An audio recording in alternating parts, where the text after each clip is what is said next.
Okay, welcome to What the Fuck is Happening, the podcast. Yay, take 2 / I feel like it's about take 17. Maddie. What? Oh, and I'm Nick. And I'm Nick as well, also.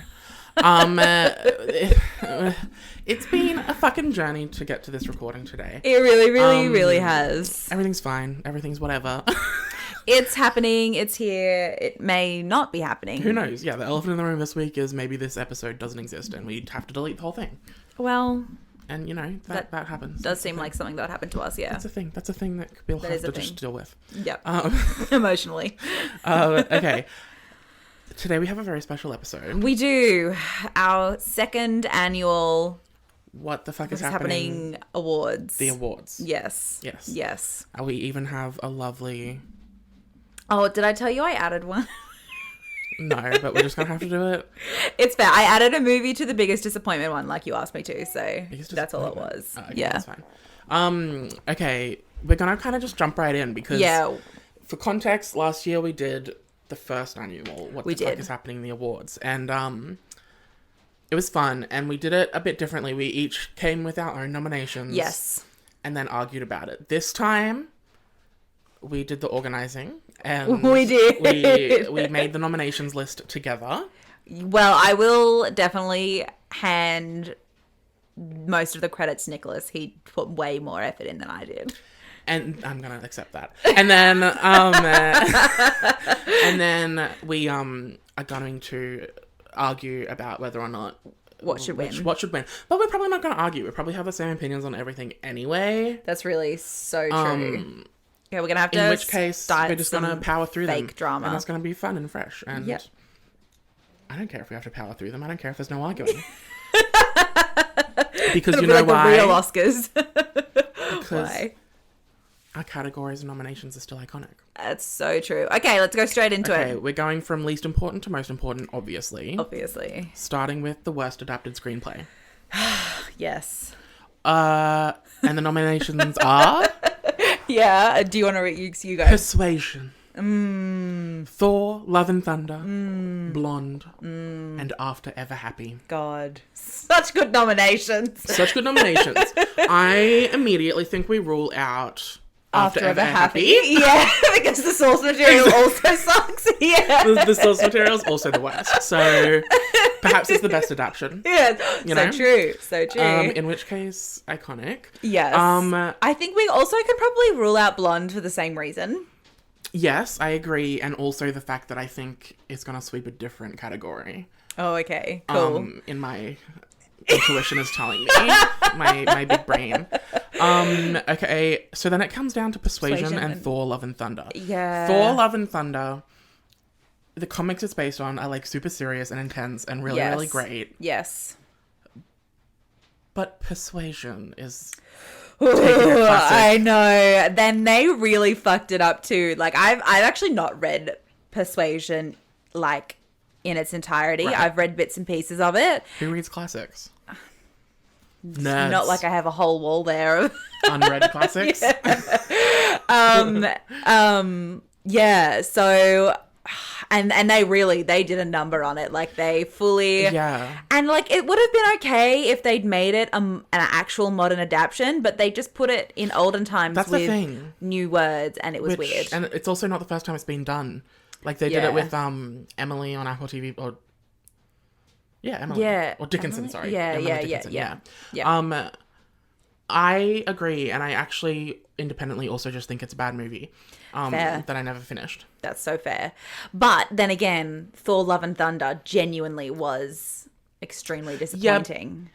But the comics it's based on aren't like a classic. All right, Persuasion is the winner. Persuasion, you win. Congratulations. We still love you, Dakota Johnson. Yeah, we do. Okay, the next category, in the words of RuPaul Charles, category is Best COVID Name Drop. Now, this references a movie where COVID is a plot point, or COVID is mentioned, or they're like, oh, so COVID happened, and now it's fine, and everything's good. Yeah. And the nominations are, Maddie, would you like to read the nominations? Firstly, we have Glass Onion, then Ambulance, The Bubble, and The Menu. Now, personally, I haven't seen Ambulance yet. I do really want to because it looks horrific.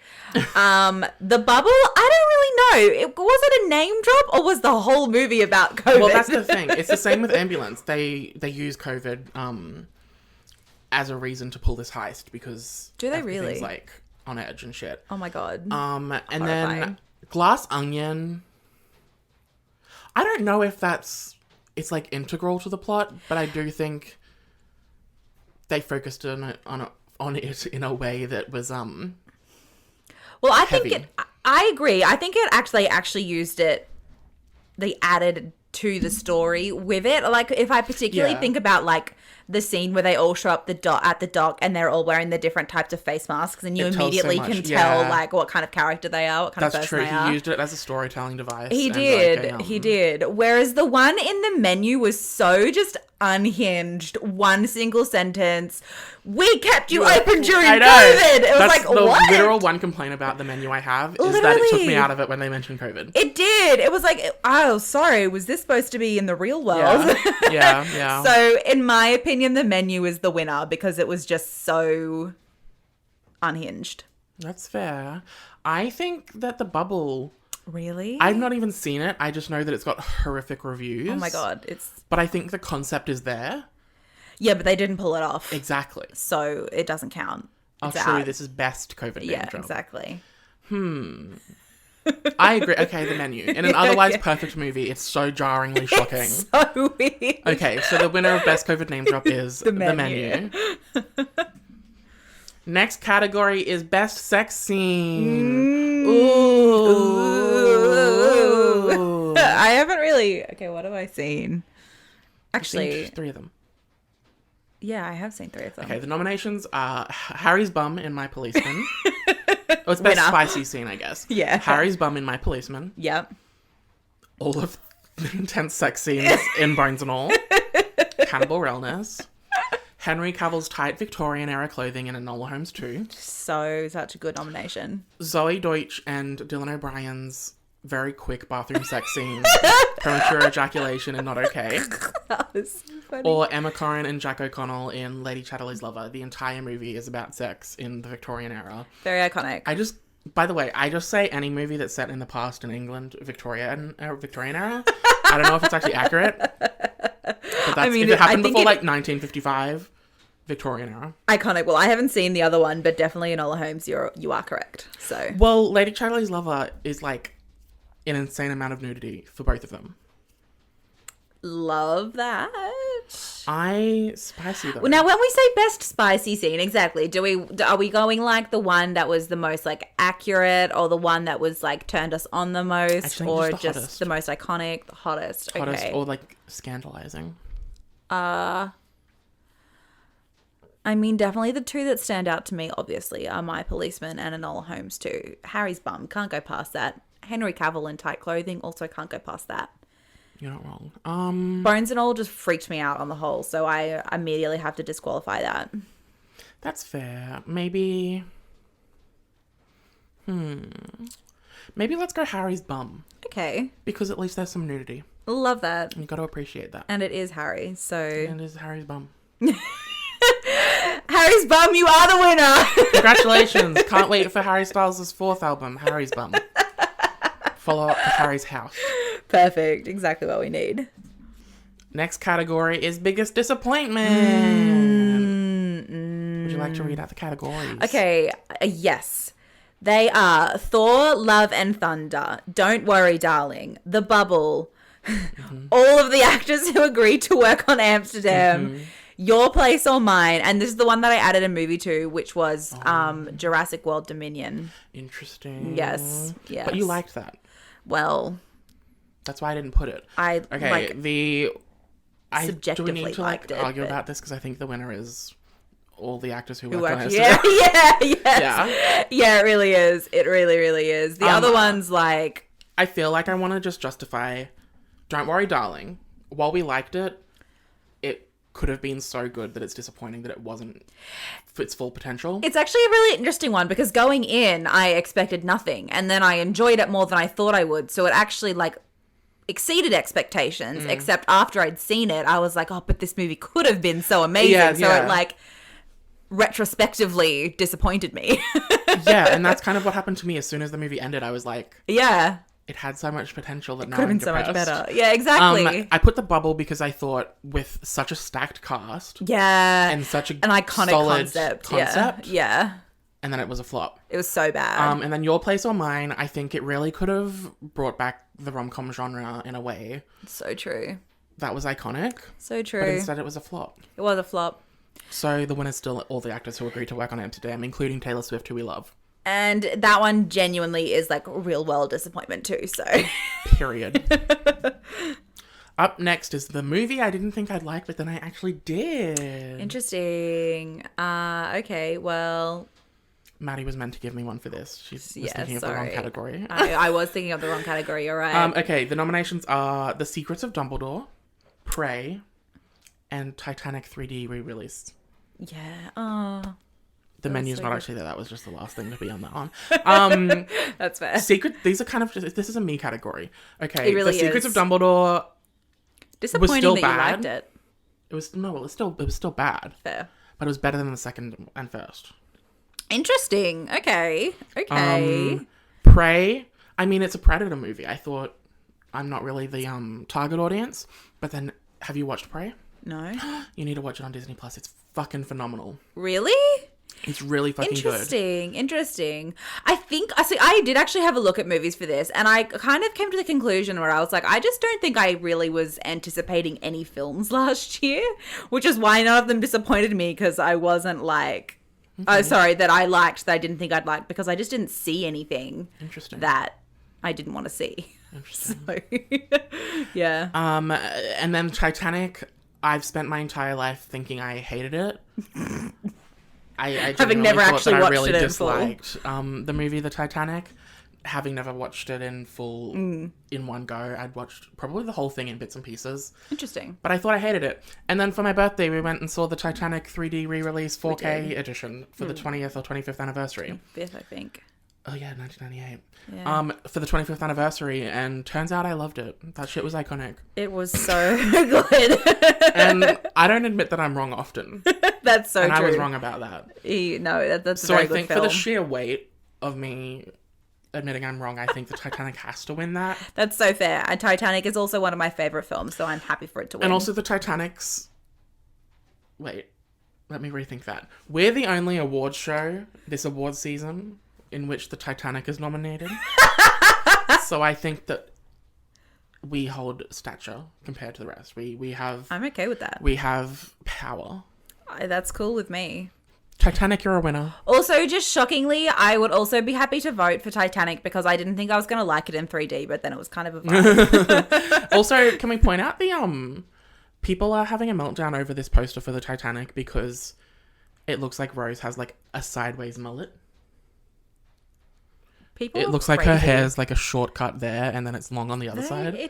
And I can't unsee it.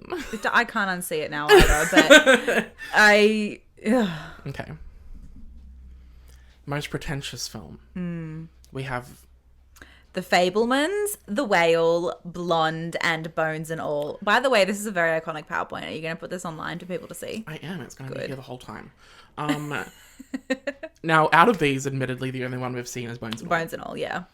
The Fabelmans is like a self-congratulatory jerk-off about Steven Spielberg's own life. Horrific. The Whale... Steven Spielberg's still alive. He directed his own movie and wrote it. I'm out. That wins. I was going to say, but then Blonde. Again, though, it's going to sweep a different category. You're right. Well, I mean, The Whale, I think, is pretentious. Like, he dies... Spoiler. He dies at the end. I mean, I don't... Instead of dying... Let me finish. Instead of dying, he, like, transcends to, like, heaven or, like, a place that's pure light. I'm like, that's fucking dumb. It definitely is dumb. But I look, firstly, with Blonde, I don't know if I would say Blonde is... No, it probably was pretty self-congratulatory, wasn't it? Yeah. I still think from the trailers. I think the fact that he wrote it and directed it about his own life. That's... I mean, it's too much. Okay, you're right. The Fabelmans. The Fabelmans, you win most pretentious film. Congrats. Gayest movie! Oh my God. Best category. I haven't seen any of... Wait. You've seen one of these? I've seen one, yeah. Okay, the nominations are Bros, Fire Island, Crush, Aaron Taylor Johnson's mustache in Bullet Train, and Bodies, Bodies, Bodies. Interesting. Now... This is another me category. It is another Maddie. Yeah. I mean, he did all the work, so it's fine. Bros fumbled the marketing campaign, and that's why it flopped. Interesting. The movie itself is really good and genuinely hilarious. There's a moment in it where a character does an impersonation of Kamala Harris. Interesting. And it's like literal laugh out loud. Fire Island is both the perfect mix of classic comedy and like artsy drama. Interesting. I think you'd really like it too. It's a modern retelling of Pride and Prejudice. Love that. That's a vibe. Crush was really good because it was... Crush is kind of like Do Revenge light.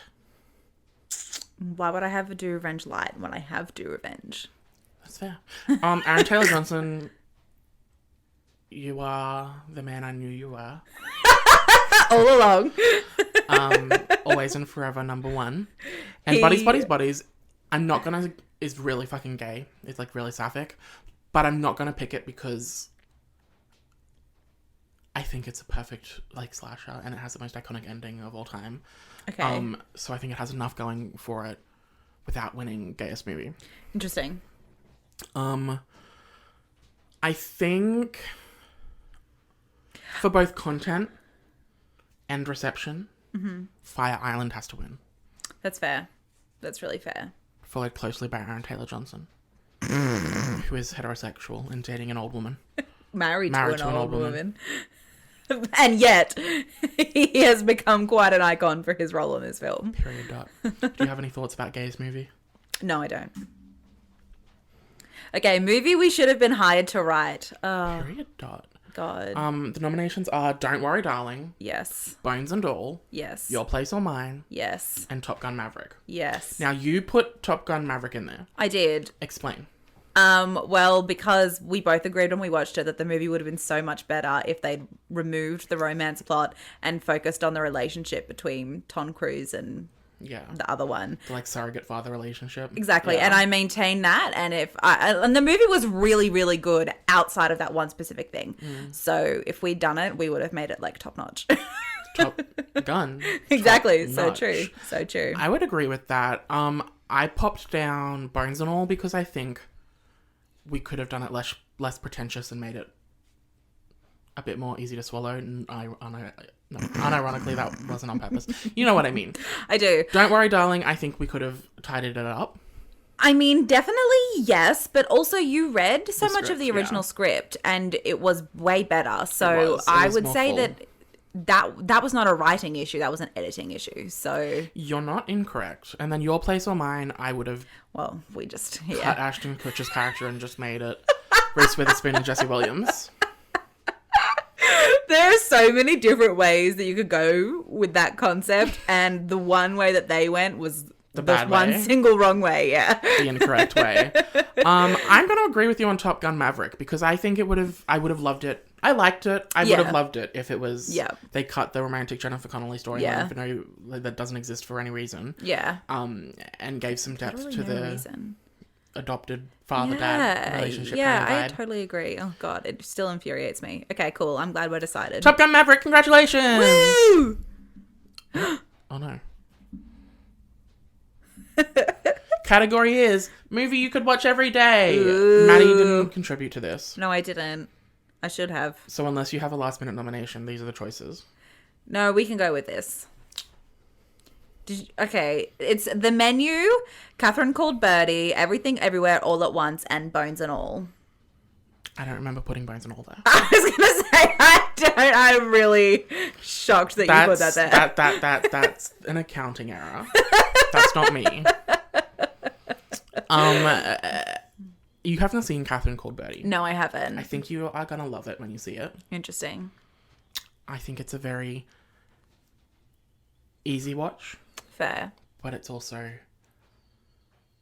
fulfilling.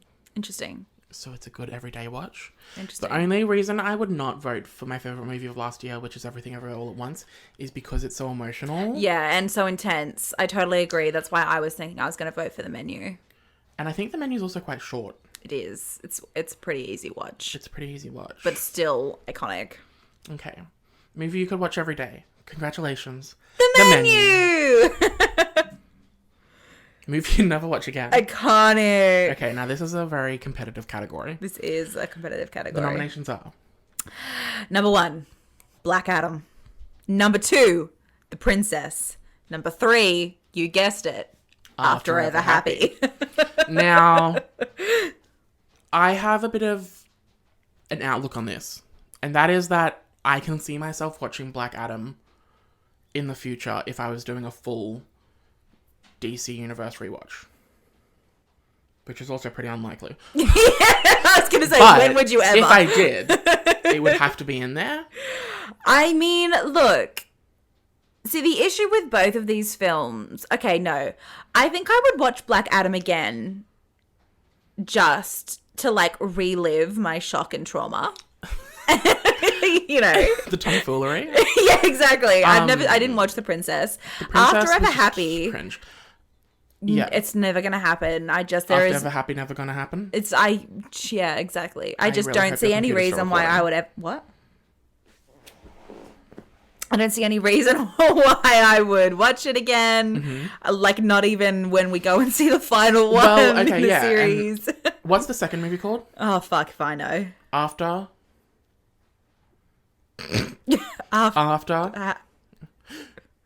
2. I would watch After 2 I don't even again. know what this one is. Is this 3? Is this 4? This is the 4th is one 5? that came out last September. Fuck it hell.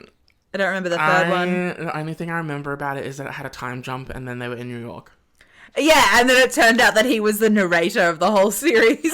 That's right. What a gag. Never watch that again. That shit was boring as fuck. Yeah, it was. Congrats, you win. Most out of touch movie. Oh, interesting. Okay. The nominations are Senior Year. Yes. Blonde. Yes. And The Whale. Yes. Senior Year I put down because it brought up a lot of discussion about age and consent and the ethics around that shit. Because, like, you think of, like, a body swap, like, That's right. Movie, That's right. Like, because what are the ethics of her dating a teen when she in her head is 35 but her body is 16? Yeah, that's so true. And it was the opposite this way, right? When she in her head was 18, but her body was 30. Yeah. And it was the teacher or something, right? I feel like I remember. Something like that, yeah. So that was very confused. That's so true. Well, she dated both a student and a teacher, I think, in the course of the movie. But that was Whale, weird. That was weird. I put down because the fat phobia. But I also think I put it in the out of touch category because the director actually is out of touch. And he's like, it's not problematic to put on a fat suit. And everyone's like, okay, fine, I don't disagree with that. You know what is fat phobic? The movie. But I think we both agree the winner is Blonde. Yes. For being torture porn for an actress who died decades ago. That's not even real. Still not been allowed to rest. Yeah. None of it's real. There's rape scenes in the movie that never happened in real life. Yeah. It's beyond fucked. There's no reason why I would ever watch it. Author of the original book and the director of the movie, Andrew Dominic, just like literally fuck you. Yeah, they see no issue with what they're doing. Anyway, it should have just been about a fictional actress. It's so true. It's so true. Inspired by Marilyn Monroe, you know? Yeah. No, it's really true. But instead it's fucking gross and really uncomfortable. Yeah. And just all around icky. Really true. You tell me when we're done. What, with timing wise, do you mean? Okay. We can go for a few more minutes. Okay. Best unintentionally funny moment. All of Mike Rylance's character in Bones and All. Yeah. He in his underwear and shit. That was wild. I definitely laughed out loud multiple times. The whale in Avatar: The Way of Water saying, and I did say saying, he does speak to one of the teens. I can't talk about my past. It's too painful to remember. That shit was hilarious. And then I put Megan, but I also kind of think Megan maybe is self-aware enough that it was I think it was purposeful. Yeah. Well, in saying that though, like, out-of-pocket, like, dance moments. Iconic. Her singing Titanium. Slay the house down boot. The Titanium moment. That was so fucking funny. Was it supposed to be serious? Like, was it serious? Was it not? I wouldn't know. I don't know either. I don't know how, I can't tell. aware the writers and shit were. Exactly. I mean, so the fact that we're not sure, let's say that's out. Yeah, okay. Mark Rylance's character, look, I feel like they didn't necessarily put him in for comic relief, but I think they knew what they were doing. Do you? Yes, I think they knew that it wasn't. I think they were going for full make the audience uncomfortable, and instead you made them laugh. But my laughter was definitely uncomfortable laughter. Okay, and I'm happy with that. The winner is Avatar: The Way of Water, the whale not being able to discuss his past because it's just too painful. Congratulations, whale. Oh, God. The best brainless action movie. Now, are we talking actual genuine best or like trashy best? Best. Okay. So the nominations are Violent Night. I put brainless, for context, I put brainless because I didn't want, if the plot was shit, I didn't want that to affect its chances of winning. The nominations are Violent Night, Bullet Train, and The Grey Man. I am not going to lie, I only put The Grey Man because I needed a third nomination. That's really I actually hated that movie and I thought it was really bad. It was not good. So then the actual nominations are Bullet Train and Violent Night. Violent Night. I mean, look, Violent Night, as is in the name, was really violent. It was like intense. Look at you discovering things. I know. It's the English major in me. Bullet Train, look, I actually think that Violent Night was better than Bullet Train, which agree. I think was because it just had way better like comedic timing, More consistent. and more consistent. The characters were kind of iconic. Yeah. Bullet David Train Harbour. was still really good, but it was also. See, you liked Bullet Train a lot more than I liked it. Yeah, that's fair. I thought it tried way too hard. That's fair. I tend to be turned off by movies that try too hard. That's fair. It was quite flat. Like, it was one note the whole time, whereas Violent Night, I felt like we were going through emotions. Yeah. Anyway, Violent Night. Violent Wow. Night. Congrats. Congrats. Also, David Harbour, shirtless. Love that. Oh my God, that was so good. Best movie we didn't watch. We have The Northman, Okay. The Unbearable Weight of Massive Talent, and Pearl. Now, Pearl, full of memeable material. Emma Stone! All that shit. I got nothing. The Northman is like a pretentious Norse action movie with an iconic cast. However, The Unbearable Weight of Massive Talent is apparently a very good movie. I have heard that it's actually And really it quite stars enjoyable. Nicolas Cage and Pedro Pascal. Exactly. So I kind of think it has to win. I think it kind of has to win as well. Okay, I'm happy with that. Cool. Congratulations to Nicolas Cage and Pedro Pascal. Woo! Best Villain. The nominations are... The press tour of Don't Worry, Darling. I mean, obviously. I feel like we know. We know. Jean Jacket in Nope. An interesting Jacket. nomination as the Jean villain. Jacket is the evil murderous alien in Nope not a villain? Did they call it Jean Jacket? I thought that was the horse. It was, but it was also, they also ended up naming the alien Jean Jacket. Oh my God, iconic. All right then. I'm down for that. Stupid? Okay, Harden from After. What's his name? Hero Finds? Yeah, but I couldn't write that. Fair. Hero finds Tiffin or something. From After, but specifically in The Woman King. Because he plays a slave trader in The Woman King. Interesting. And he does a good job. Turns out he's a good actor when he's not. Given After. shit quality writing. And the final nomination is Andrew Dominic, who is the director of Blonde. Yeah, that's a pretty good villain. Really. Whilst These the are Don't all Worry very Darling good. press tour has Spitgate, which in So itself is true. iconic, and like Miss Flo. Yeah. Like if we that was so good. If we didn't have the Don't Worry Darling press tour, we would have never received Miss Flo. Honestly, if we didn't have the Don't Worry Darling press tour last year, the whole year would have been a write-off. And you're so and right, we wouldn't have anything. We would have nothing. My favorite thing about the movie is that it feels like a movie. King. Absolute himbo, we stand. So many layers there. You don't need a brain when you're that iconic. It's really true. That's so my goal in life, is to be that iconic. Jean Jacket was an absolutely genuine, stunning. Yeah, absolute icon legend. So true. Could eat me up anytime. The reveal that it wasn't aliens on the ship, but in fact the ship was the alien. Slay the house down boots, mama. When he turned into the giant butterfly thing. That was so good. Gagged, gooped. Best runway reveal on RuPaul's Drag Race all the time. slave trading's pretty evil.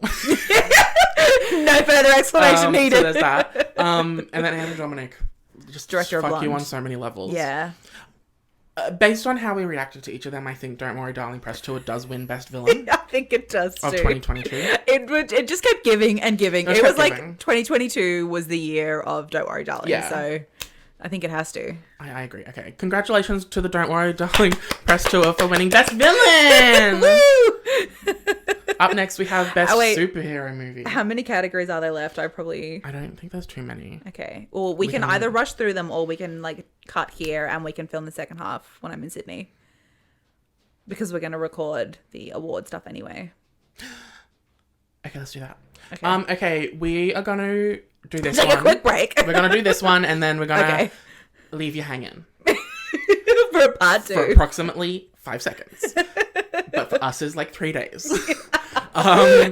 Movie magic, baby. Movie magic. But I'm happy we got to record in person, even if it was just for half. So true. But our final category for part today 1 is the best superhero movie. Yes. Okay. The nominations, say it with me. Interesting. Black Panther, Wakanda Forever, Doctor Strange, Multiverse of Madness, Thor, Love and Thunder, and Black Adam. Now, these nominations are not because they're good. These nominations are because they were the only superhero movies of the last year.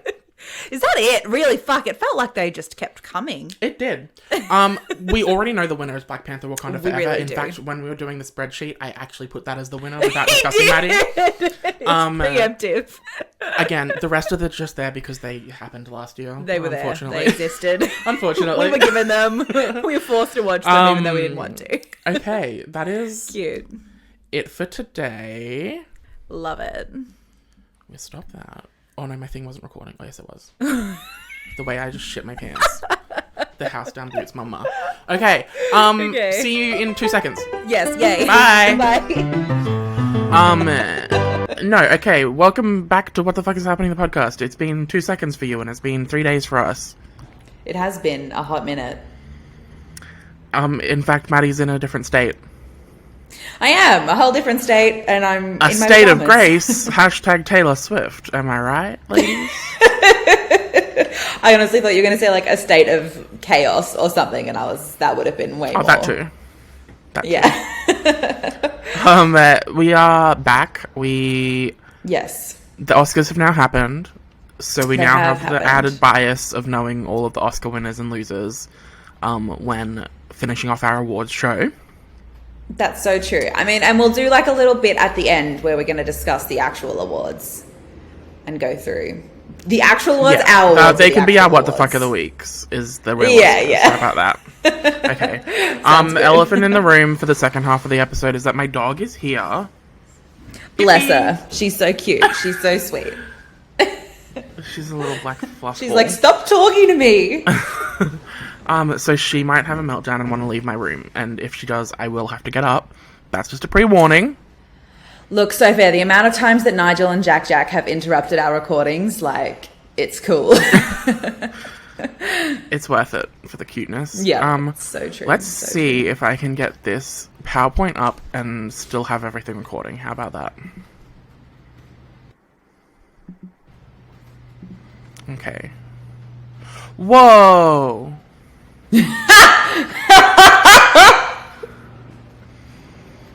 There's a lot to unpack here. Iconic. Okay, what if I go like this? How does that look? I'm just gonna have to trust you. Yeah, that's fine. I can only see the PowerPoint now. Okay. Can you still see me? Yeah, but like down the bottom. Okay. Good. It's like a zoom. Okay, cool. We did Best Superhero Movie, didn't we? I think, right? We did, yes. So, wait, if I click this, has that immediately changed on your screen? Yeah, I mean, there was like a 2-second lag, but yes, okay, that's it's changed. Okay, cute. Okay, so where we left off was Best Superhero Movie, where we awarded Black Panther Wakanda Forever and took the opportunity to shit on Doctor Strange, Thor, and Black Adam. Yes, and it was well-deserved. Very that. Okay, let's move on to... Category is Best Post-Credit Scene. Now, this is a category that's carried over from last year. Yes, which we only added because we wanted to make fun of Uncharted. Oh, so true. Oh my God, that was so... Do you know, that movie just like sits in my brain, both as something that just never leaves and also as something that I have no memory of because it was just such a fever dream. This is so fair. I also constantly am thinking about it, but that's because of the shirtless Tom Holland scenes. Reasonable. Very reasonable. Thank you. Okay, anyway, so the nominations for this category are Black Adam, because Superman, Black Panther, Wakanda Forever. I can't see because it's actually something is hiding what it says. So my mouse isn't showing up, so I can't hide the thing.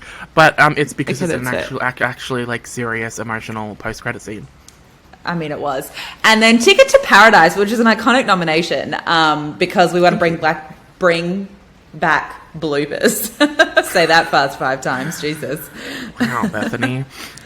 Yeah, so I would argue that the most hilarious of the 3 is definitely Superman Pretend coming back.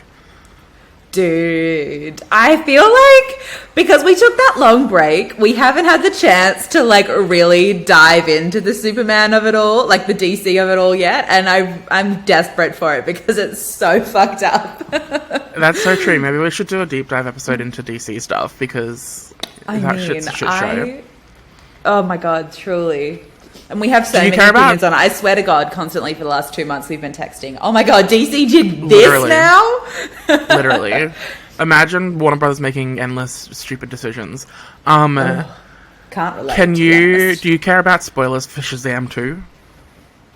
No. As if I'm going to see it now that DC Audience, spoilers for Shazam 2, skip the 15 seconds forward button if that's a thing that you're worried about. But it's been in trailers, so it's not a real spoiler. Wonder Woman is in Shazam 2. Okay, well, does this now mean you have to see it? Yeah.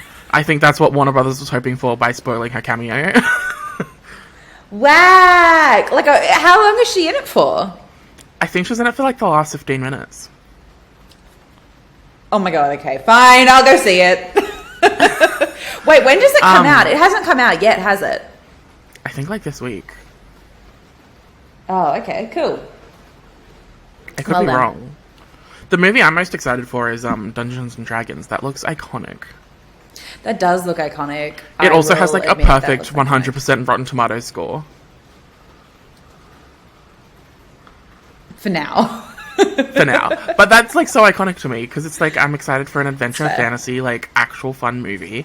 And also I desperately need to see fantasy. I desperately need to see Scream 6. I haven't even been spoiled yet, so I don't know how. It's been like 5 days since it's released, but I need to see that before I get spoiled. Anyway. So fair. Maybe when I get back. Maybe. You say maybe, I say definitely. Well, if you can wait that long was more what I meant. I've got work and shit. I'll be too tired to go to the movies after work. I'll be fine. So fair. And when have you ever gone to the movies by yourself? Literally, no joke. I promised my psychologist I would go to the movies by myself sometime between our sessions. That's Bless. That's so funny. I think we can both agree that it's Black Adam for the cringiness of it. I totally think we can too, because it was such an iconic moment for about 2 days until DC announced that they weren't going forward with it, and then it was like, oh, that's and like a report has just come out, like literally a few days ago that, there was a fake scooper said that Henry Cavill was going to be in Black Adam and he was going to appear at Comic-Con last year. Interesting. And it got so out of hand that The Rock had like a meltdown and demanded that Warner Brothers put Superman into the post-credit scene so that people would see it and so that people wouldn't be so disappointed that they'd like review bomb it. Interesting. But yeah, Henry Cavill was not meant to be in it until literally like a month before release. That makes complete sense, to be honest. It does. Because of like the way they marketed the film and stuff, like totally see that being true. All right, anyway, so Black Adam, woo! And also, just as an aside, the post-credit scene itself was definitely super detached from the rest of the film. So, you know, it was not a great post-credit scene in general. And again, that really just adds to what you just said. Exactly, the cringy wildness of it all. Okay. Also, by the way, the Wonder Woman being in Shazam 2 means that it's like officially can't be part of the new DC universe, James Gunn's new DC universe, which means, like, officially, his Suicide Squad movie is the only movie that's going to be canon. That's absolutely insanity. That's it's insane. Insanity. Oh my god. Okay, no. We'll save this for another episode. Right? Okay. Anyway. Yeah. Can you see the new category? Yes. Would you like to read it out? Category is... Okay. The category is Best Made Me Cry Moment. You read out the noms. Okay. Well, number 1 is Guillermo del Toro's Pinocchio. Just the whole thing, but especially the second half. Actually, no, and the first half. It opens with his real son dying, and that's, like, traumatic as fuck. Ooh. Black Panther Wakanda Forever, the whole thing again. And then Everything Everywhere All at Once, the entire second half, because that includes the In Another Life, I really would have liked just doing laundry and taxes with you. And it also includes the final thingy-mabobby with Joy and Evelyn, the dibba-dibba-da, which made me sob. So, I mean, look, I didn't see. They definitely are. I didn't see Pinocchio, so I can't really have any opinions there. Everything Everywhere All at Once obviously hits all of the emotional beats. I personally obviously have to vote for Black Panther because it made me cry so much I've gone to therapy. So, you know. I personally cried mostly at Everything Everywhere All at Once because of the... That's fair. I think it felt personal. But that's fair. I absolutely agree that you having to go to therapy because Black Panther Wakanda Forever made you realize that you have emotional issues is iconic. I mean, it has to win the category just for that, right? It has to win the category just for that. You're absolutely right. Congratulations to Black Panther Wakanda Forever for traumatizing Madison. You need to pay for my therapy bills. Yeah, you need to pay her therapy bills. Very bad. Iconic. Okay. The next category. I mean, surely that's the name of the episode. What is? Something about Black Panther making me have to go to therapy. Okay, I'll make a note. The next category is Best CGI. Maddie, can you read the nominees? Okay, Avatar: The Way of Water, Top Gun, Maverick, and Nope. Now, as you can see, this is a genuine, like, serious category, because the next category is Worst CGI. So. I mean, look, I didn't see Avatar. Again, I refuse to on a moral basis. So it looked really good in the trailers, and the first one was really, really very good, so I can't imagine it's gotten worse since then. Top Gun Maverick, look, I'm going to be completely honest and say I wouldn't really even be able to pick out the CGI from the real stuff. Well, that's what I was going to say, is I was going to make it Best Special Effects, so we can say it's that in general. But really I will say these three movies do kind of fall into different categories of, like, Avatar being technically the whole thing being CGI and effects. Top Gun Maverick being really realistic and practical effects and all that kind of stuff. And then Nope, just visually and spectacle-wise. Stunning, I think, it and really very interesting and unique as well. Unique? Design. That's what you are. Actually, that's true. And if we are going by best special effects, more than best special CGI, best CGI, whatever. Jordan Peele literally created a brand new way of filming night scenes, which I think is pretty technically impressive compared to what did James Cameron? All he did was make people wear mocap suits underwater. I mean, I don't really know, because didn't he also have to invent a new way of filming underwater so that they didn't lose any saturation in the color? Yeah, they don't have color. They don't use the actual footage of underwater. I thought they did in this film. That was like why it's such a Marvel. No, it's because they needed new technology to be able to film people in the you know the CGI suits with the balls on them? Yeah. Yeah, to be able to film them underwater without getting any distortion. Right. From the water, they needed to invent some new technology, and the because they needed the movements and like every finger's knuckle and stuff. They needed to be able to see everything, which they couldn't previously, but they changed it up and invented new shit. But for Nope, they fully Jordan Peele created this new technology where and his cinematographer, I don't know whose name, I don't remember, but literally they filmed the scene and they rigged up 2 cameras, one on top of the other, and the top camera had really low what's it called, really low whatever, they filmed the top camera really, really dark, right, and the bottom camera just normal daytime, and they filmed everything in daytime, and then they meshed the two together, and they created what looked like nighttime. That's sick. And it worked fantastically. Like, you can't tell that they filmed during the day or anything. And it's like a whole new technology, and it's like a whole new way of being able to film night scenes without having to do night shoots. That's cool. That is really cool.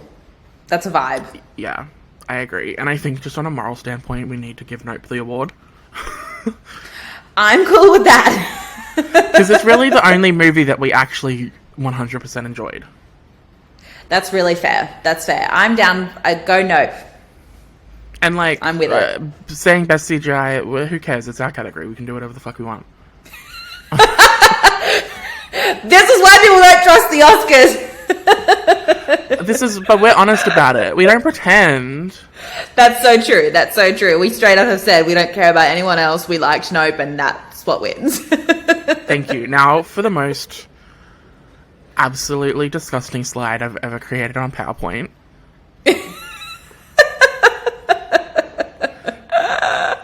If you are already traumatized by Black Panther, this is going to traumatize you. I genuinely do feel quite traumatized from these pictures, yeah. Okay, so for the first nominee... You know, interestingly here, all 4 nominees are superhero movies. Yeah. Yeah, I think there's a big conversation to be had about Marvel, especially being called out for their treatment of special effects workers and their treatment of them and their low payment of them, and they've created like this ecosystem where Marvel basically just lowballs every offer. That's not what I mean. They take bids from all of the CGI studios, all of the CGI houses, and they basically just go to like the one that's the best, and they say, hey, this is the lowest offer we've got. If you can't do that, we're not going with you. And like the prestige of working for Marvel and the exposure for working for Marvel and stuff usually means that there's these companies working for half of what they actually need to be working at to survive, and the workers are working 12-hour days or longer, 7 days a week. Yeah, particularly because they got such a short turnaround time now these days, don't they, as well? Yeah, which is another reason why Marvel's now kind of rolling back on heaps at a time, heaps of movies at once. As they fucking should. No one wants that much content anyway. Anyway, we'll move on from that, because that also I've just written down as should be an in-depth discussion, so... Okay, well, the nominees are MODOK from Ant-Man and the Wasp: Quantumania. Have you seen it yet, Ant-Man? Neither of us have seen it, but they released this official poster of MODOK, who's a villain in the film, smiling. That's horrific. And it's the most cursed CGI Is that an official poster? That's an official poster. Is that not... Oh my god, I absolutely thought that was just someone who was like just pulling our leg. It's just fucking taking the mic. That's the officially released Marvel Studios poster. Well, I think it has to win just because of that. So we don't even need to go through the other nominees. Do you realise that's the actor Corey Stoll who played the villain in the first Ant-Man film, right? Really? The guy who played Yellow Jacket, the villain of the first movie, that's him. No way. When he got shrunk down to the quantum realm infinitely or whatever, he ended up having a giant head and a shrunken body. That wins. Yep. Don't even bother going through the West. Well, so in the comics, MODOK has a disease where his brain keeps growing and stuff, and that's why he's an evil genius or whatever. What? And he does look generally like this, but there's a reason that he's not been adapted to live action yet, and that is because he looks like fucking Humpty Dumpty. Yeah, and there's no real way to be able to make this character without making it Uncanny Valley that looks like Corey Stoll, but he looks like a cartoon and the CGI is really shit and it looks like rubber. Like, it's a whole thing, and there's a reason why it wasn't in live action before this, and there's a reason that it looks so shit now. They needed to steer very clear of that. All right, anyway, the other nominees that are losers are The Third Eye in Doctor Strange, The Multiverse of Madness, The Floating Head in Thor, Love and Thunder, and The Skinny Rock in Black Adam. That is really wild. That's very terrible. These are all pretty wild, actually. I remember seeing the post-credit scene of Doctor Strange and being like, how did this pass the CGI test? It's just wild. Also, last year I don't think we nominated Eternals and the Harry Styles scene with the little troll that looked like a cartoon. We should have. And it should have won. That was... Okay, yeah, I agree. The winner is MODOK from Ant-Man and the Wasp: Quantumania, because I don't think any amount of polishing between theaters and Disney Plus is going to fix that. No, that's bad. Because you know that the version of Thor: Love and Thunder they released in cinemas, they kept working on the special effects right up until the Disney Plus release. And then when they released the Disney Plus version, they'd fixed the floating head CGI and all that. Oh, interesting. And it's like, so Marvel and Disney can just release a half-finished mess of a movie and then continue to fix it. That's so weird. And future generations just have no idea why we complain so much. Because they can't see the original cinematic version. Yeah, there's definitely also an argument to be made about like preservation and shit. But anyway, let's move on. Writing that I have to pause to let Pippi out. Okay. I'll be right back.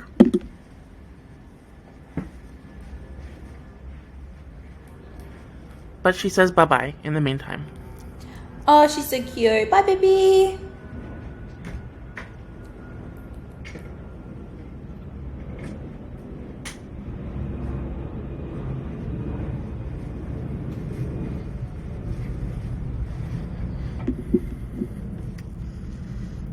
I'm back. Well, hello there. Are you ready? Yeah, I am ready. Are you ready? Ooh. Did you watch Zoe 101? Like 1 or 2 episodes, but...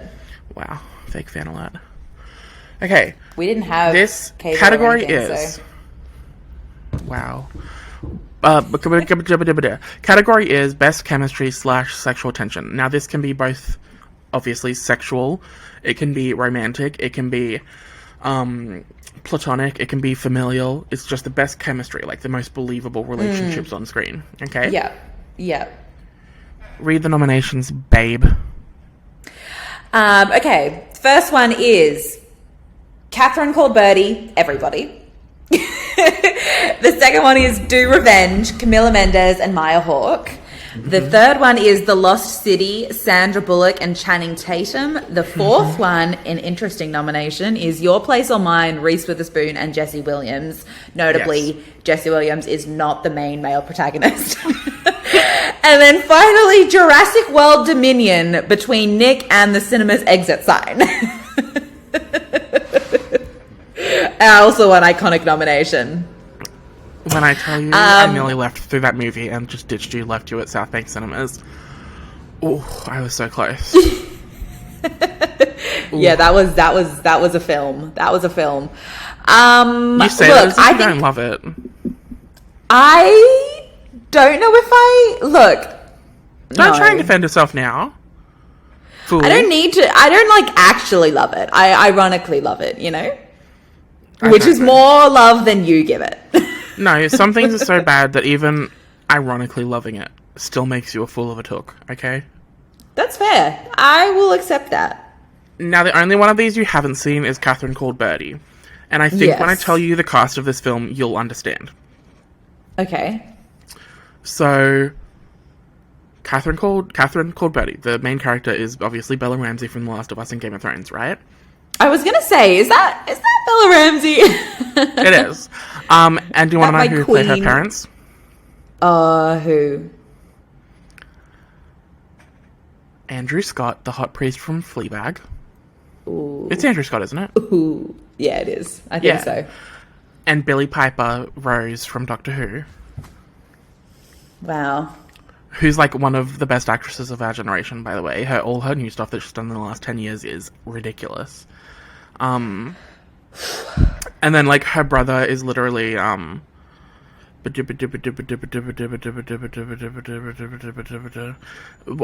from Game of Thrones. I couldn't remember his name. Interesting. Yeah. And blah blah blah blah. Her uncle is Joe Alwyn, Taylor Swift's boyfriend. Interesting. Whack. What a stacked cast. I literally have never heard of this film until you start talking about it, so... It's on Prime Video, and it fucking slaps. It's so good. It's set in, like, the medieval times, I guess. But it's like a coming of age, and it's really good, and really funny, and really sweet, and a really easy watch, and, like, a really easy rewatch, too, because it's kind of feel good and wholesome. Fair. Very good. Well, look, I can't vote for that yes or no. It sounds very good, so I would be happy if you were like, this is my opinion, it's the best. I personally think Your Place or Mine has to go just on a moral standing, which is the movie was terrible. The Lost City, look, good, but I don't think it was, like, great, their chemistry. I mean, I think Camila Mendes and Maya Hawke should win, personally. I don't disagree. I was about to make the argument for them that they played their roles as if it could be romantic, it could be platonic, it could be, what's it called? It could be, what's the opposite of platonic? When it's like, villainous, Oh, yeah, that. I don't know what you'd call it, enemies. Like that, whatever that's called. There's a word for it, and I can't fucking remember, but oh well. And I do think that they played it very, very, very literally well. Every single iteration of the way their relationship, like who they were to each other, was iconic. When they were enemies, it was iconic. When one hated the other and the other liked, it was all of it was so iconic and all so believable. That was a fucking banger. Absolutely. Adversarial? Yeah. Right? Yeah, I guess. I think that's the word. Yeah. Anyway, maybe. They win.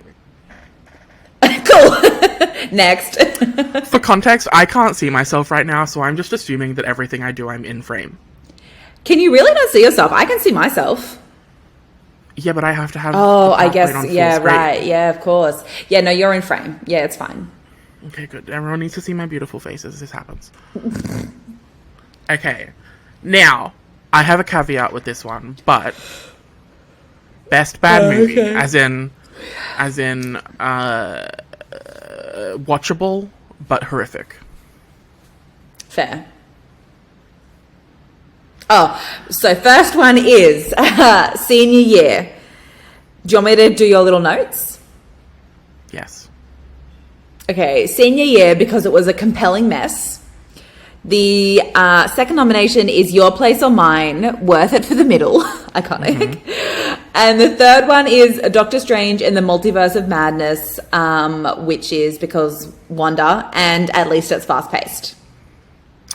Which I agree with. Also iconic of me not even realizing that the poster is Thor, because they all look the same. Oh my god, that's so funny. That's absolutely iconic. Now, I did think of a last-minute fourth nomination for this, and I'm... Yeah. I'm gonna say what it is, and I think you'll be gagged and gooped. Please do. Love and Gelato. I am gagged and gooped because that was just a bad movie. I agree, but I can't remember if there's a category for bad movie because that felt really mean-spirited. So I just thought it needed to be nominated for something. I thought it needed to be nominated for something, you know? That's fair. Look, oh, God. I mean, this is a hard one. I think the thing is that I don't like any of these.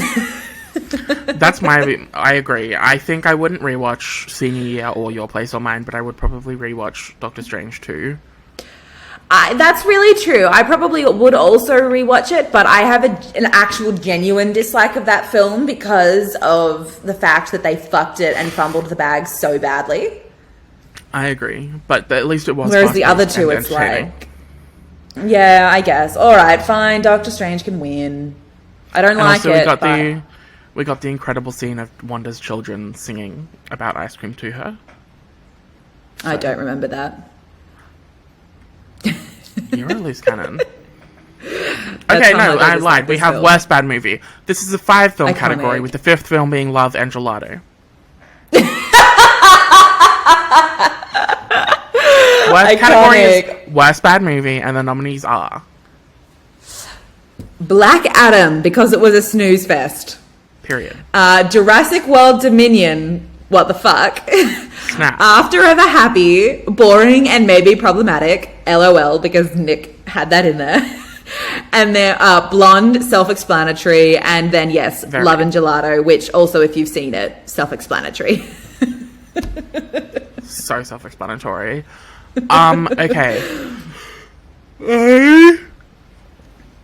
Just yawned. I'm sorry. I'm not gonna lie. For Black Adam, I genuinely enjoyed the last 30 minutes of that film because I laughed so much at how bad it was. So I just think it can't win based on how entertained I was, like, from laughing at it, you know? No, I don't know. I thought it was just boring. Oh my God. Well, that's because you weren't in the cinema with Chelsea and I. She and I literally, we were sitting in this cinema and there was not many other people in there. And it got to the last 30 minutes. We were the only 2 people in there that laughed at everything. And she and I, like, I felt really bad about it afterwards, but we couldn't hold it in because we were so horrified about what was happening on our screens. It was pretty bad. It was bad. Jurassic World Dominion, I think, was 1, a snooze fest, 2, questionable CGI, 3, horrific plotting, story, 4, horrific handling of characters, and 5, the second half had something going for it, and the fact that they ruined it with the first half, I think it makes it extra disappointing. So fair, so fair. Now, After Ever Happy, unhinged. So unhinged. Well, I was going to say it's pretty easy to say that it's bad because I don't remember anything about it except the New York stuff. That's so fair. I think this was the one where they had car sex at the beginning. I couldn't tell you. In like the English that's really fair. I think. Yeah, something like that. I don't really know. Oh, because I think we started off where the last one ended, which was with the reveal that, and he like burnt down her house or something, right? And that's why they broke up. And then something like that. And then they did like that massive time skip where they went to New York, and then at the end it turned out that the whole series was like Harden writing his book about it, which he didn't tell her about, but then he was like a New York Times bestseller and right, it was all of that. And it turns out the whole series was his writing. That's right. That's pretty iconic. And then now the movie series is the studio is adding on another movie to the end, even though nobody wants it. It's true, nobody wants it. And now they're doing like a whole cinematic universe of these shit movies with that other fanfic movie that's coming out starring like Cole or Dylan Sprouse. No. The same studio's made, it's called like Beautiful Disaster. Yeah. That one. Yeah. Yeah, and it's like by the same studio and shit, and I'm like, they're definitely making a cinematic universe of shit movies. They are. They are. And unfortunately, we will go and see every one. It's true, and you are right. Okay, and then finally... So true. Finally, Blonde. Now, admittedly, neither of us have seen this, and that's absolutely on a moral standpoint, because we disagree with the whole concept fundamentally. I think for that reason it should win. I agree, and from the clips I have seen, the acting is over the top, and then every review I've read said that it's so long and so boring, and then the scenes that are made up completely, the sexual assault scenes and stuff, they fully show, like... I just don't want She's that. naked for, like, most of the film, just standing around. Ew. Like, she just has random talking scenes where she's naked, and it's like... Done. The way that you're able to exploit this poor woman, even in death, is insane to me. I know. And fully they made, like... There's, like, a full-on assault scene with, like, one of the presidents and Marilyn Monroe, and it literally, like, shows her gobbling his ding-dong. Ew. It's fucking gross. This is a real person they're talking about. That's gross. Move on. No. We're out. That's the winner. You win Best Villain and Worst Bad Movie. You do. It's not looking good for you this year at the Oscars. We already know she loses and flops at everything. Thank fuck. Anyway, now on to like the final 3 categories. Yeah. Best Actor nominees are Jean Jacket from Nope. Yeah. Ralph Fiennes from The Menu. Yep. And Ke Huy Quan from Everything Everywhere All at Once. Now we know from our yesterday Oscars happenings that Ke has won Best Supporting Actor and has won every other Best Supporting Actor award possible. He has. Now, does that mean because he's won everything else, we are okay to give it to someone else?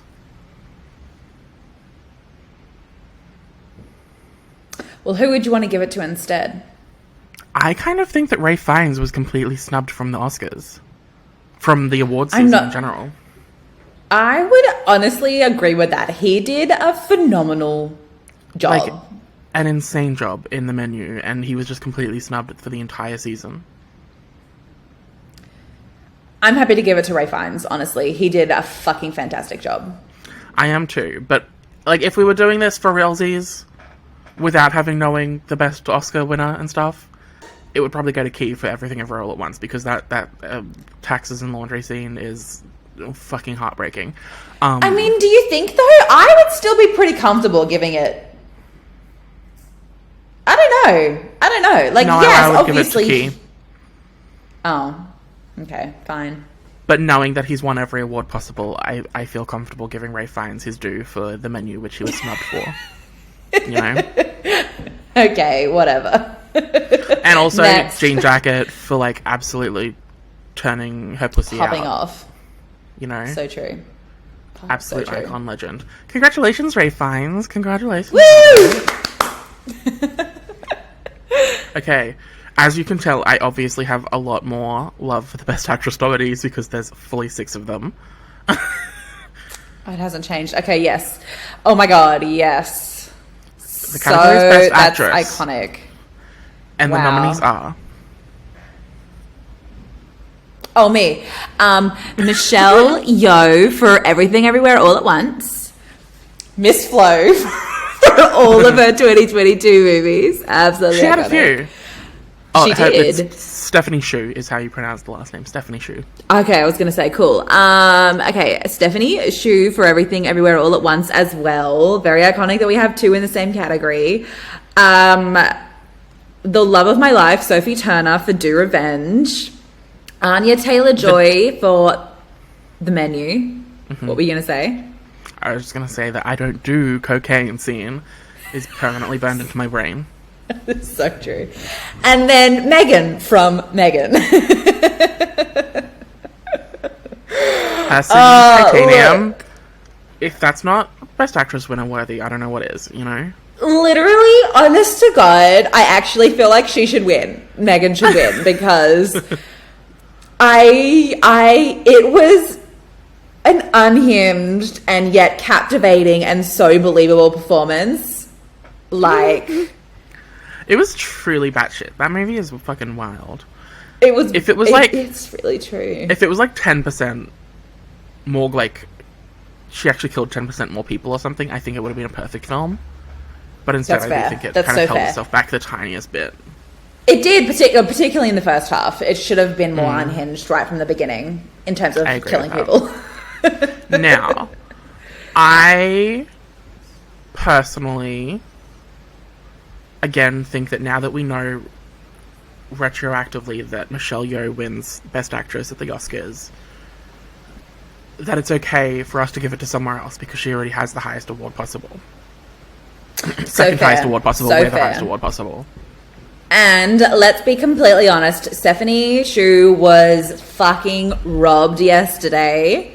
Well, I was going to say, in relation to what one of our What the Fuck of the Weeks is going to be, yeah, the way that you watch, that the Academy members watched everything, everywhere, all at once, and said, Jamie Lee Curtis is the standout supporting role in that film. It genuinely makes no sense to me. I saw someone sum it up really well, which was if Jamie Lee Curtis's character hadn't been in the film, it would have made no difference. But if Stephanie Hsu wasn't in it, there wouldn't be no movie. Like, yeah. And I also think, I think that politics played into it, like Academy politics, because I think they know full well that out of all of those nominees, Jamie Lee Curtis is probably not going to be nominated again. Interesting. And they do this where they know that if an actor isn't going to be nominated again, their chances go up a lot for the win, because it's like more momentous in that way, I guess. I don't know. Interesting. Like how Game of Thrones won a bunch of awards for season 8 at the Emmys, even though it sucked. Yeah. And I think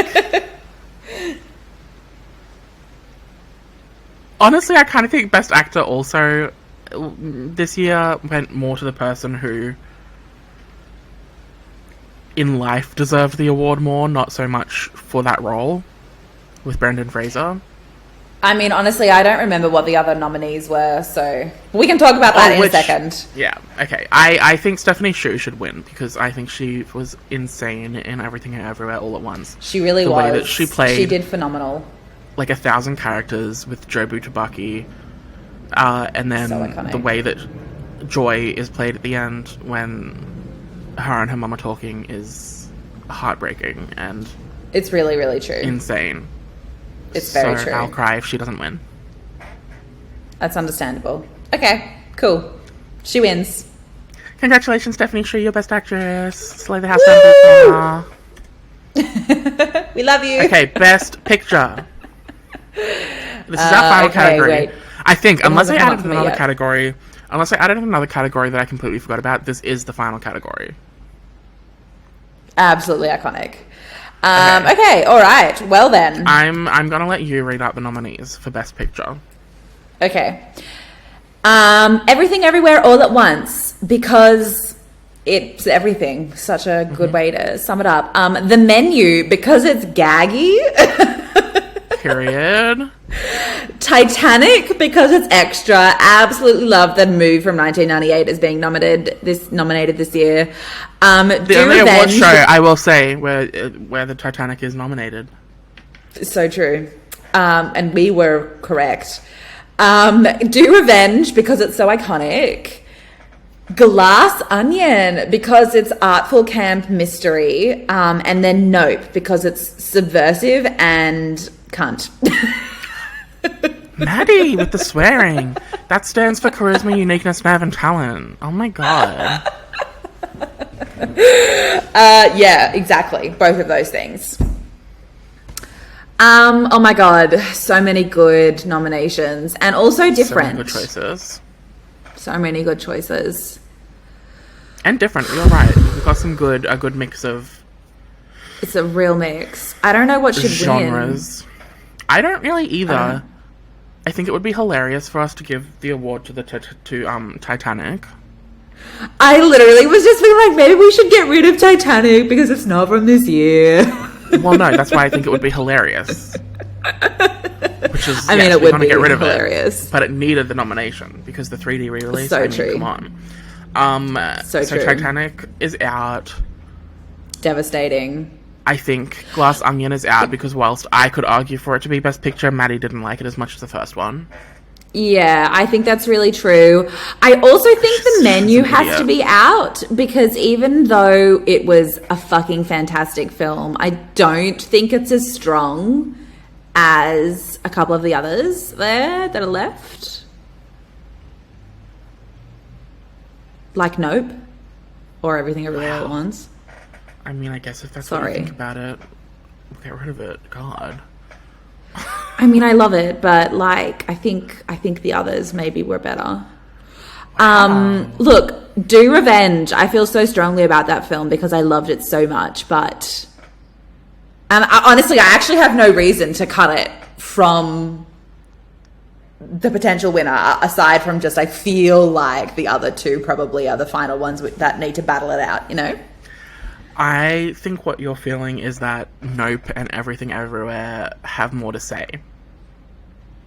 That's probably maybe. Like they have more cultural, and they're more rounded. I can't think of the word. Yeah, their purpose is a bit more purposeful. Yeah, their purpose is more purposeful. Exactly. Okay. Oh, babe, I don't know. Oh, God, I don't know. This is hard. You know what? What? I think that every other award show are idiots and fools. And that every other award show should have done what we're about to do. Which what we're about to do... Are we? Is give Are you doing what I Everything Everywhere All at Once. Iconic! Both winners. Congratulations. You're both Best Pictures. Love it. I am so down for that. It's not funny. Wow. Actually, yeah, congratulations, guys. I think the prospect of deciding between the two is too much for me. And I don't think I can do it. I totally agree. I feel overwhelmed at the idea and I feel like I am physically incapable of it. So I'm with you. I get it. I agree. It's true. And I love them both for such different reasons that it's like, this is why the awards shows should probably go by genre. Anyway. So true. So true. How exciting. We're the first award show of the season to give Everything Everywhere All at Once and Nope the Best Picture. Love that for us. Truly love it for us. That is pretty iconic of us. And that is the end of our What the fuck is happening the podcast, the award show. Woo! So any movies starting from this month onwards, you'll see them at next year's award show. Don't worry, guys. Next year's award show. Look, I also really feel like we should definitely just round this out by saying the things we nominated were iconic. The things we chose to win were iconic. I do feel like we are the definitive voice on the movies from last year. And yeah, come back next year because we will still continue to be as right as we were this year and last year. So true, bestie. Oh goodness. All right. Okay, so our what the fuck of the week this week a duel, and they're gonna be the Oscars in general. Yesterday is when the Oscars happened for us. I don't have any crazy thoughts about this year's Oscars. There was no the event itself ran smoothly. There was no dramatic anything.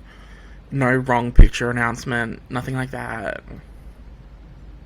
No, I mean, the champagne-coloured carpet was very wild, particularly because it was so last minute, that announcement, and I did see a TikTok of a compilation of all these celebrities wearing light-coloured dresses, And the commentator was like, did no one tell the stylists that the carpet was going to be champagne colored until the last second? And I absolutely feel like that's true. Because all of the celebrities, all of the women were, wearing light colored dresses, and they were like completely washed out against both the backdrop and the carpet, which... Yeah, that's awkward. Oof. It was awkward. Fired. Not that anyone aside, like, from me and maybe like a handful of other people care about that, but interesting nonetheless. No, that's really weird. Yeah. As far as the award winners go, I feel vindicated that Elvis won nothing. It's fair. Reasonable. I understand that. I think this should be a lesson to all actors.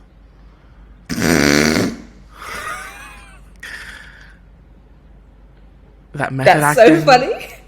Is not a real thing. That produces and it doesn't win you awards. Outcomes. Method acting does not win you awards. All method acting does is make you pretend to have Elvis' voice for 2 years. It makes you look like a tit.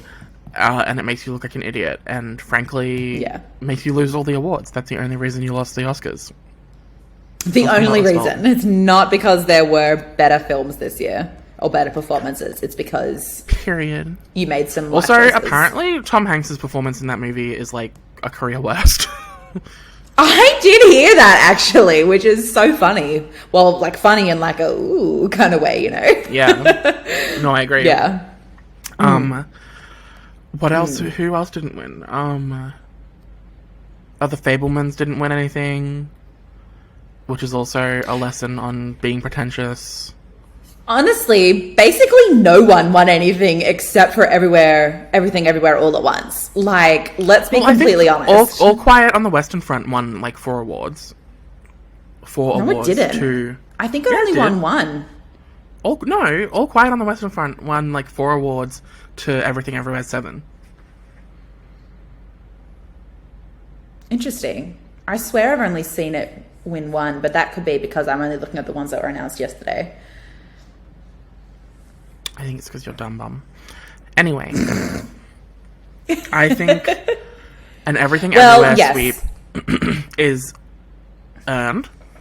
I think I totally this is one of the few years where there's been a sweep where it actually makes sense, and I think... Well, I think it does make sense because in each individual category that it won, it was the standout in that category. It wasn't like it was... like they were just giving it to a movie that was really good, you know. It was like in each individual thing that they were nominated for, they did really fucking good in that. So it was unique. Yeah, absolutely. And I think all of that combines to make it winning Best Picture make a lot of sense. Absolutely, as we mentioned before, Stephanie Hsu was fucking robbed of Best Supporting Actress. That's I was an absolute willy-washy joke. Whilst I wanted the sweep to happen, I wanted the sweep to happen with Stephanie Hsu winning, not Jamie Lee. And that's nothing against Jamie Lee. She's very, very great in the movie. And she's probably had other roles in her career that probably deserve to win more than this. But I'm happy for Stephanie her. Hsu should have won. Stephanie Hsu should have won. Yes. Having said that, I would have been... over Jamie Lee Curtis, no offense to her, I still would have preferred either Stephanie Hsu, Angela Bassett. Oh my god, I fucking forgot about Angela Bassett. Oh my god, she should have won. I'm really sorry. If Everything Everywhere All at Once had to win, Stephanie Hsu should have been the one to win, but I think the person who should have won that category was Angela Bassett. I don't disagree. I think that once you watch The Banshees of Inisherin, you'll probably agree that Kerry Condon is up there. Oh, I have seen a lot of people say actually that she should have won that category, but I watched it the other day and she's fucking phenomenal. Again, all just adding to the story that Jamie Lee, again, sorry, love you did do a good job, should not have won that category. Yeah, well, like out of the half of the nominees that I think deserve to win, it was Kerry Condon, Angela Bassett, and Stephanie Hsu. That's all I'll say. Absolutely. I would have been ecstatic for any of those. That's fair. I also watched Aftersun. Oh, yeah. Which was nominated for, like, Best Actor and all that. Interesting. And I do think that Paul Mescal probably had a better performance than Brendan Fraser and Austin Butler. Interesting. And most of the other nominees.